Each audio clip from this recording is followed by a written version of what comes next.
Do you believe that the previous interrogation techniques were immoral? Yes or no, please, sir. Yes or no? But if I told you that this woman is the toughest prosecutor that has ever existed? Senator, I think I've answered the question. No, you've not. She has put some of the deadliest criminals in jail, prosecuted banks for housing scams, and grilled nominees and executives in the Senate until they were sweating and couldn't take it anymore. Yes or no? I don't think I'm not remembering. I wouldn't.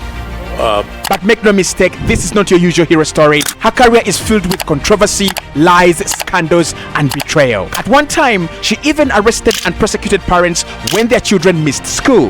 This is the untold story of Kamala Harris, the USA's most controversial prosecutor.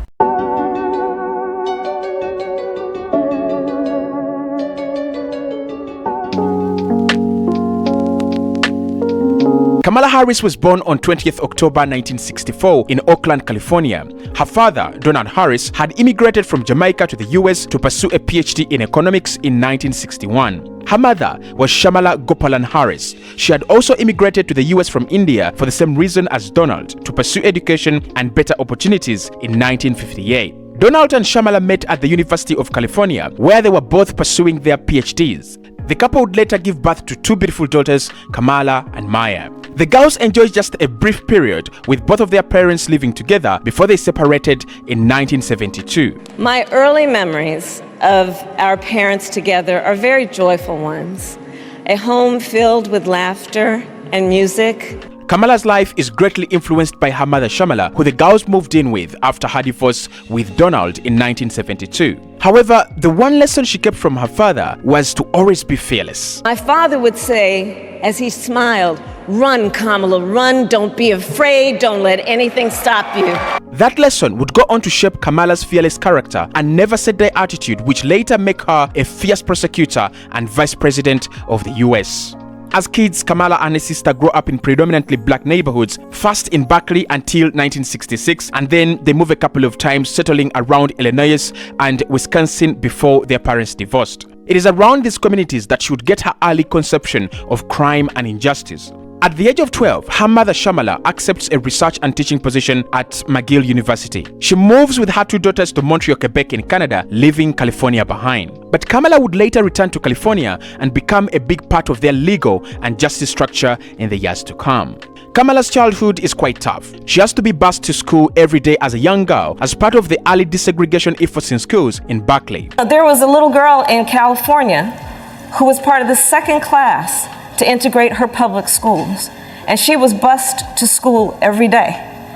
And that little girl was me. At the same time, her childhood happens during the height of the civil rights movement and crime in black communities. Now, both Kamala's parents are active civil rights activists at the time, so they are highly motivated and they are highly engaged in this early pursuit for justice. And these early struggles for justice would shape Kamala's career and the rest of her life. But perhaps the greatest influence she would have in her life was the influence of her mother. My mother had another lesson she used to teach. Never let anyone tell you who you are. You show them who you are. Kamala Harris had dedicated her life to raising her two daughters and fighting breast cancer. Her teachings dominate Kamala's beliefs and values throughout her life. In 1982, Kamala leaves high school to join college. She goes to Howard University in Washington, D.C. to study political science and economics. It is at Howard that she really gets serious about issues of activism, leadership, and justice. She takes on leadership positions, participates in debate sessions, and then she's also participating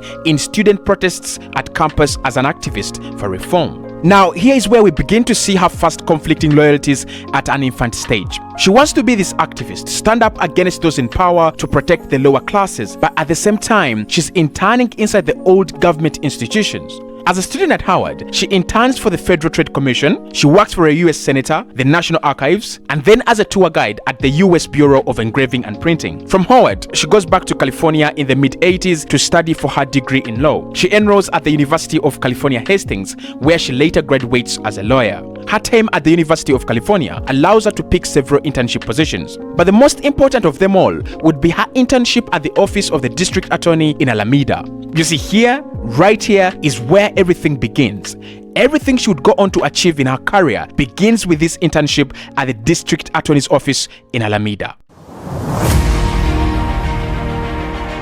Shortly after leaving law school, Kamala Harris begins her career as a public prosecutor. She's appointed as the Deputy District Attorney in Alameda County, where she's described as an able prosecutor on the way up. But first, we need to understand these two terms, public prosecutor and district attorney.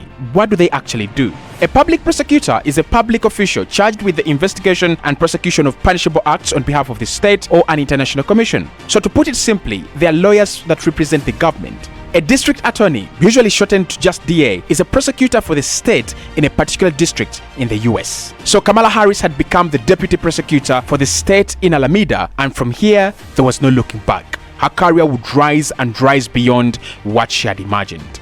The Alameda District Attorney's Office was a place for ambitious lawyers to cut their teeth in the 90s. When Kamala arrives, Alameda is struggling with a big war on drugs. It is near the height of the crack cocaine epidemic, and Oakland is faced with all kinds of gruesome crime, from homicides, street murders, to gang murders. You see, a few years before Kamala arrived at the DA's office, the FBI had taken drug lord Felix Mitchell off the streets of Oakland. This created a leadership vacuum on the streets. New drug bosses violently competed for territorial ownership, and new drug players started carving up Oakland. At this same time, the government is doubling its efforts to wipe drugs off the streets. Among black communities, the policies are very harsh. This is because the policies look to heavily punish crack users with heavy prison sentences as compared to drug offenders who used powdered cocaine. Crack is the street name given to a solid form of cocaine that is made by processing powdered cocaine into small white or off-white rock crystals that are smoked. This form of cocaine hit black communities particularly very strongly in the 90s because, first, its origin is associated with Oakland, a black community at the time, and second, its ability to yield quicker euphoric acids, or call it getting high. So Kamala is introduced to this extremely daunting atmosphere with severe cases of violent crime and extremely tough government policies that punish black people, her people, without remorse. Alameda gives Kamala her second loyalty test. On one hand, she's viewed as a highly promising young prosecutor by her employers, one they could trust and rely on to enforce the law and put drug offenders behind bars. On the other hand, her beliefs in progressive prosecution do not concur with pouring everyone in prison on these long, harsh sentences. And so she wants to create a change in prosecution at the time. But it's tough. Crime, and I mean severely violent crime, is at its peak. Now, as a fighter and activist, she tries to suggest her ideas of progressive prosecution to her superiors, but she is shut down. But this wouldn't be for long. In 1998, Kamala leaves Alameda for San Francisco. Her progressive ideas as a prosecutor land her a job in the office of the district attorney, first as an assistant DA and then later as head of the Family and Children's Services Division in the DA's office. You see, Kamala believed that progressive prosecution was a much better and much effective way of tackling crime than just being tough on crime. Smart on crime means basically let's not just have as two options, soft or tough, let's be smart instead. To define a progressive prosecutor or a PP, Kamala defines one as someone who uses the power of the prosecutor's office with a sense of fairness, perspective, and experience. Someone clear about holding serious criminals accountable, and one that understands that the best way to create safe communities is to prevent crime in the first place. And so, when her ideas of progressive prosecution land in the ears of San Francisco's new DA at the time, Louise Rain, she's excited and asks Kamala to join her team. As a PP, Kamala focuses a lot on data, perspective, and context while dealing with crime. She does not believe in either being soft or tough on crime, but instead, she wants to be smart. For example, she doesn't want to look at an issue based on one criminal offense, but rather, she wants to look at the bigger problem, the context in which a crime is committed. And therefore, as part of her progressive efforts, she starts publishing statistics on crime, creating more rational justice systems, and building public databases to understand the root causes of crime. And then, she starts arresting and prosecuting parents for truancy. Now, this is a bit controversial in San Francisco. The people don't like it. But her justification is valid. I mean, if you prosecute parents whose children are missing a lot of school time for negligence, then perhaps the problem of school dropout crime offenders can be stopped. So I decided I was going to start prosecuting parents for truancy. Well, this was a little controversial in San Francisco.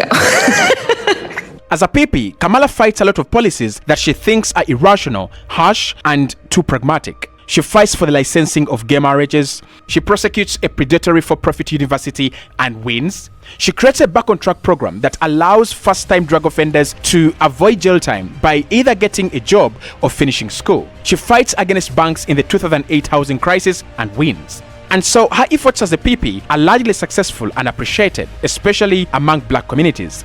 She is viewed as this activist inside the system, but not for everyone. In 2004, just 4 months after Kamala Harris becomes DA of San Francisco, a young policeman, Isaac Espinoza, is murdered in line of duty. Espinoza, according to accounts of the people he worked with, was a model cop, one you wanted to go with to the streets to make you feel safe.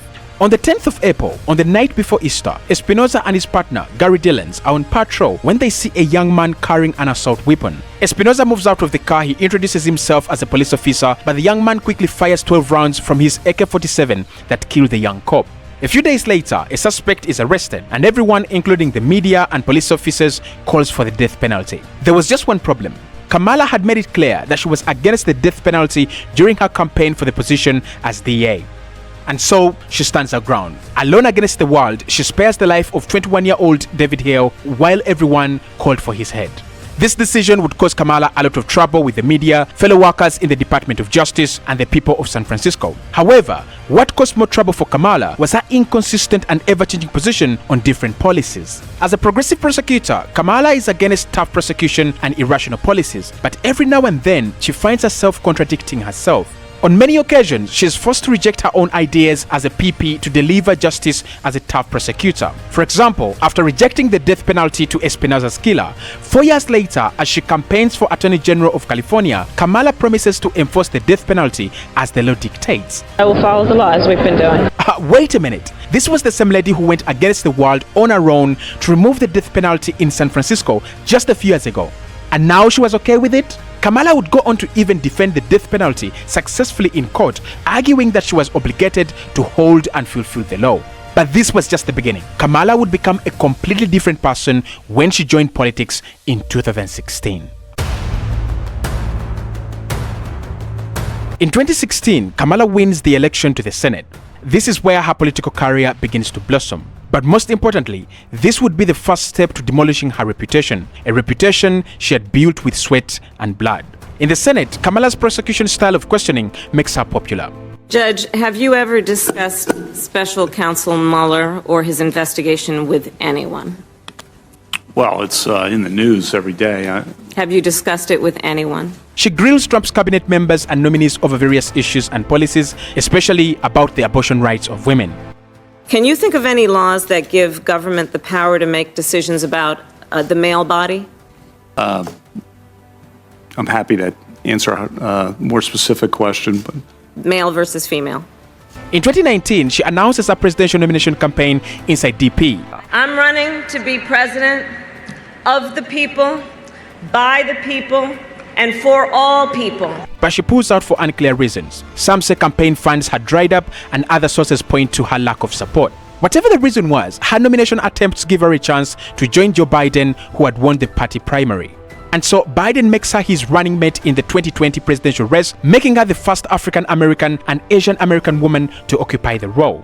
In 2020, she wins the White House with President Joe Biden, becoming the first female Black and Asian American to serve as a vice president in the US. Now, to many people, the Biden government in which Hariss served as a major player was underwhelming. To make matters worse, Kamala would lie to the media and the US citizens about the health of the president, even when it had become clear that Biden's health was in poor condition. Did you first notice that President Biden's mental faculties appeared diminished? Joe Biden, I have watched from the Oval Office to the Situation Room, and he has the judgment and the experience to do exactly what he has done in making very important decisions on behalf of the American people. To put it correctly, during her time as a politician, Kamala has publicly changed her stand on more than 10 policies, something that has damaged her reputation greatly. In 2024, President Joe Biden fails to continue with his presidential campaign due to health issues. He pulls out of the race. President Joe Biden has just announced that he is dropping out of the 2024 presidential race.